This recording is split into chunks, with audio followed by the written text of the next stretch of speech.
Imaginez que un jour, un matin, tranquillement, vous recevez dans votre boîte mail un message qui vous dit que vous avez gagné un voyage gratuit n'importe où dans le monde. Déjà, rassurez-vous, ce n'est pas une arnaque. Ce n'est pas pour vous envoyer vos coordonnées. Non, non. Ce n'est pas une arnaque. Tout va bien, rassurez-vous. Donc, vous avez le droit d'aller n'importe où dans le monde. Vraiment n'importe où. Vous choisissez, tout frais payé, hôtel, tout est bon. Alors, la question. Quelle est la première ville qui vous vient à l'esprit? Où voudrez-vous aller en premier, si vous avez totalement le choix, sur cette vaste planète? Alors, je vais choisir quelques participants, monsieur. Quelle ville? Tombégbé. J'adore cette réponse. Une autre proposition, monsieur. New York, très bien. On commence à monter. Oui, monsieur Anvers, en Pagne là-bas. Monsieur, oui, vous aimeriez aller où? À Dubaï, très bien, très bien. On a du Dubaï, on a du New York, on a Tombégbé. Monsieur Irène, à Palimé, très bien, très bien. Madame, où irez-vous si vous avez le choix? Sydney, très bien. Ce qui est intéressant avec cet exercice, c'est que 9 fois sur 10, si vous le faites, et là encore, on a un public un peu particulier, si vous sortez dans la rue et que vous le faites, 9 fois sur 10, vous aurez une ville non africaine. Et ça, c'est un problème. C'est un problème pour nous, parce que nous n'imaginons pas, par exemple, pouvoir habiter des espaces qui sont les nôtres. Nous ne pensons jamais à... Pourquoi pas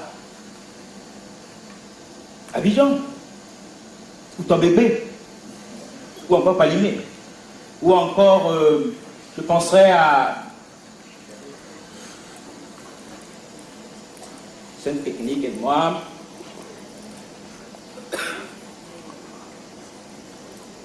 Luanda, par exemple. Très belle ville, Luanda. Ou encore Abuja. Mais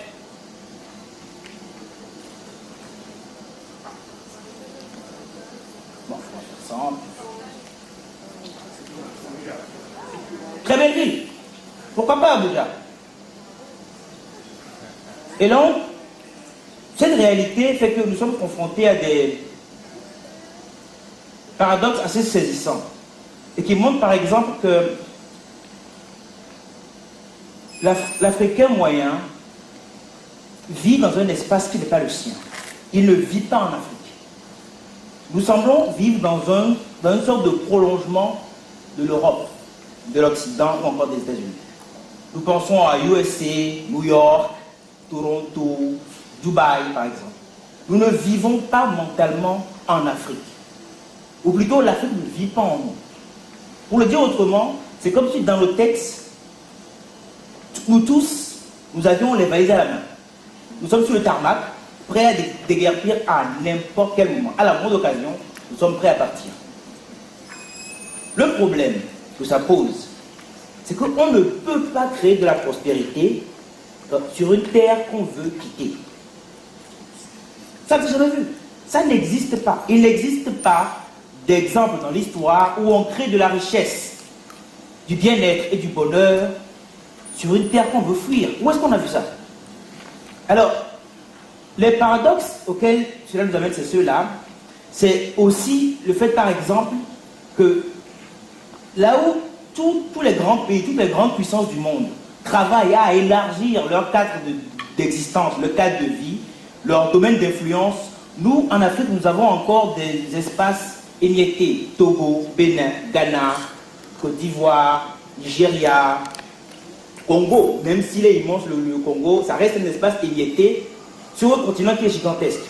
Nous avons donc des imaginaires divisés et qui expliquent par exemple que quand les Américains, qui sont un illustre exemple, essaient par exemple d'étendre leur espace économique avec l'Europe à travers le TAFTA par exemple, ou d'unifier tout le continent nord-américain par le traité de l'ALENA, nous en sommes encore ici à barboter dans ce vieux projet d'intégration régionale qui, depuis 50 ans, n'a pas beaucoup avancé. Et donc, tous les pays ont leur projet panafricain. Tous. Chine-Afrique, Europe-Afrique, Amérique-Afrique, Israël-Afrique. Israël, hein, Afrique. Et ça vous frappe comme un coup de poing. Vous vous rendez compte que, quelque part, il y a un petit problème. Si des gens qui sont admirables, parce que les Chinois, aujourd'hui, ils sont à respecter. Si des gens de ce calibre, on pense Afrique, qu'est-ce que nous attendons, nous-mêmes, pour penser Afrique? À quand l'Afrique, Afrique? Comment se fait-il qu'un Français, qu'un Canadien, qu'un Anglais, des gens fort sympathiques par ailleurs, aient beaucoup plus de facilité pour voyager sur mon continent que moi-même? Comment se fait-il que ce passeport-là, me donne beaucoup moins de facilité pour voyager sur mon continent que passeport français, anglais, singapourien ou chinois? Il y a quelque chose qui ne va pas dans le royaume de Dieu, si je veux dire. Et là où ça va plus loin, quand on y réfléchit, c'est que nous avons un problème d'imaginaire. C'est-à-dire que le Togolais, le Béninois, le Congolais, le Botswanais, son imaginaire est restreint à son espace. Et ce qui me frappe, moi, qui suis écrivain par exemple, et qui travaille sur les imaginaires, je crée des mondes. Là où je travaille, c'est moi je suis plus ou moins Dieu. Je décide de ce qui se passe dans mes œuvres, avec mes personnages. Ce qui me frappe, c'est que vous vous rendez compte que la plupart des choses que nous prenons pour des réalités tangibles, les frontières ou la monnaie par exemple, ne sont que des perceptions, des conventions, justement des imaginaires partagés. L'exemple le plus trivial serait par exemple celui de la monnaie. La monnaie ne se mange pas. On ne peut pas faire du feu avec, bon, c'est du papier, ça va brûler pendant 2 minutes, même pas 2 minutes, 20 secondes, et après disparu. Mais la monnaie a de la valeur parce que un certain nombre de personnes lui reconnaissent cette valeur. Vous partagez un imaginaire dans lequel ce bout de papier, avec cette inscription dessus, permet d'acheter tel. Si par exemple, là j'ai des yuan chinois, vous voyez, ici à Lomé, ça ne sert à rien. Tant que je n'ai pas fait la conversion, ça ne sert à rien. Si vous ne me croyez pas, essayez d'aller payer votre loyer ou l'essence avec ça demain au marché, vous allez très vite comprendre ce dont je parle. Ça peut être abstrait, mais c'est extrêmement lourd. Et ça nous affecte partout, à tout instant de nos vies. Du coup, que faire face à des paradoxes que nous avons été évoqués? Nous devons créer un imaginaire partagé. Un imaginaire partagé pour qui? Pour nous, Africains. Étendre notre espace de vie, c'est étendre nos imaginaires. C'est aller plus loin que les... C'est comme ça que le carré du Togo, par exemple. Aller plus loin, voir plus grand. Ne voyez pas juste la frontière, mais voyez la ville. Plus loin, et l'autre ville encore, et l'autre ville. Juste, je vais de l'Atlantique jusqu'à l'océan Indien. Pourquoi pas? Et donc, voilà, l'Afrique monde. Nous devons commencer à penser l'Afrique comme un monde. Tout comme les Asiatiques chez eux pensent l'Asie comme un monde. Les Européens pensent l'Europe comme l'Europe monde d'abord. Quand les Européens parlent du nord, du sud, de l'est, de l'ouest, pour eux le nord c'est la Norvège et le sud c'est l'Espagne. Pour eux, le sud, c'est pas vraiment ils ne pensent pas à Johannesburg. Parce que son monde, c'est l'Europe. L'Américain, son monde, voilà, c'est l'Amérique. Avant, bien sûr, de penser à plus grande échelle, mais l'individu moyen en Asie, en Afrique, en Europe, il a un monde dans lequel il vit, où il se projette, où il respire et où il se projette. Nous devons créer des imaginaires partagés en Afrique. C'est-à-dire que le Malien, le Congolais, le Sud-Africain ou encore le Botswanais doivent partager cet espace de vie qui est l'Afrique. L'Afrique doit vivre en nous.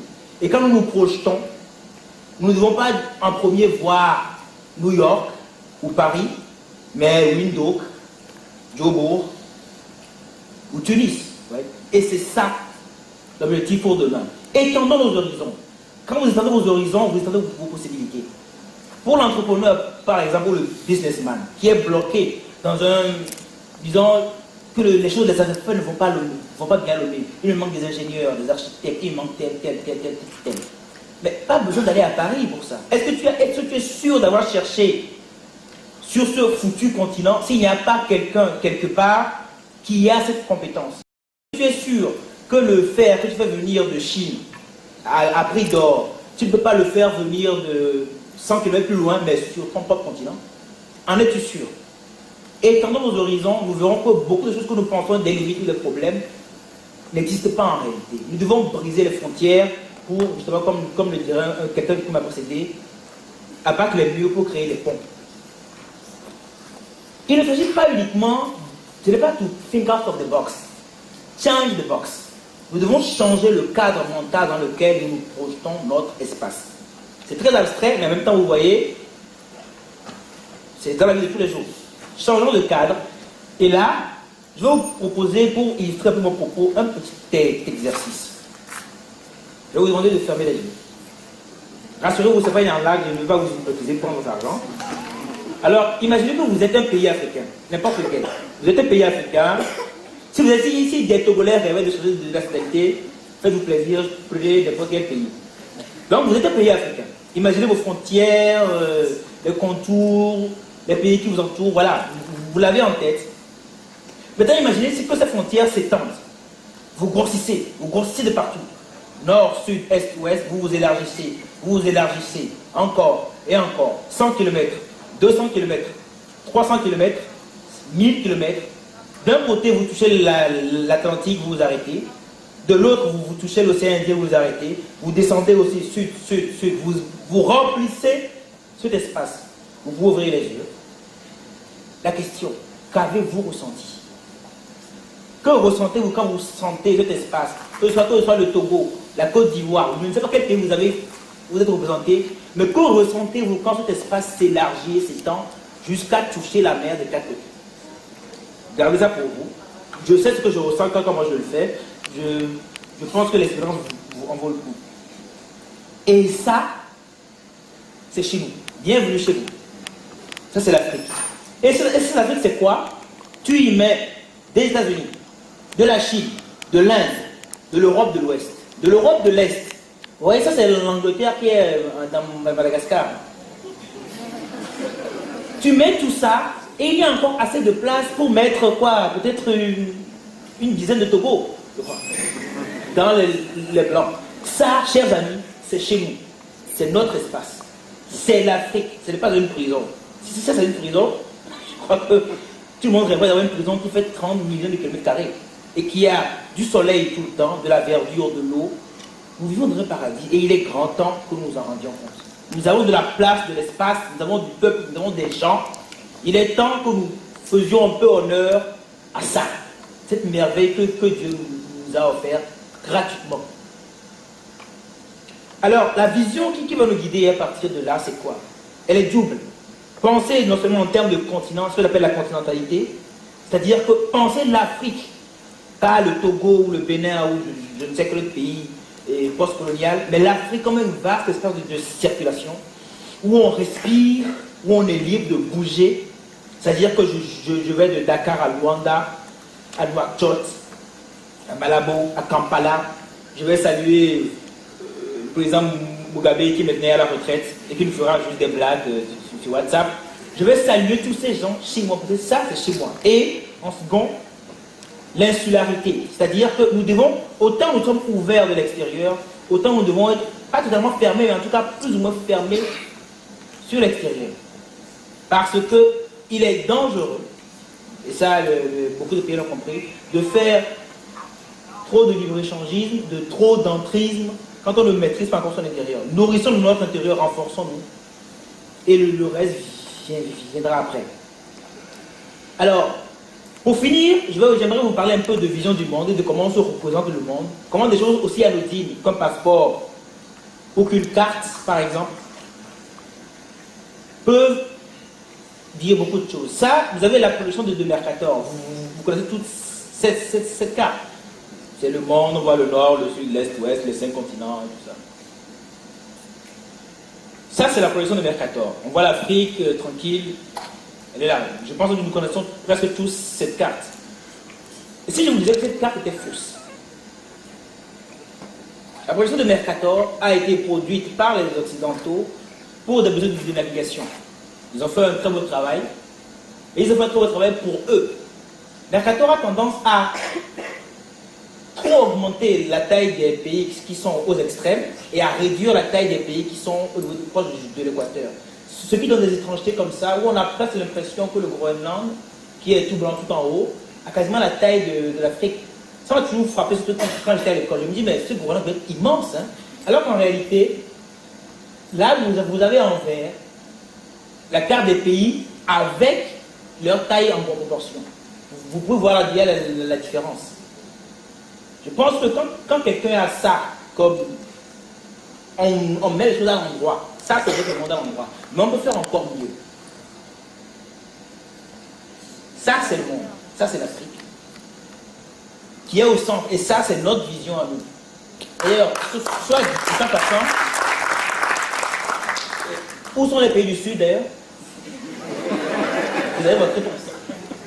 Alors, cette carte je l'aime bien parce que si tu t'es convention, pourquoi est-ce que je n'aurais pas ça chez moi? Pourquoi mon petit frère qui est encore au collège n'aurait pas ça dans son livre de géographie? Nous sommes au centre du monde et en définitive, pour finir, la question c'est, nous devons choisir entre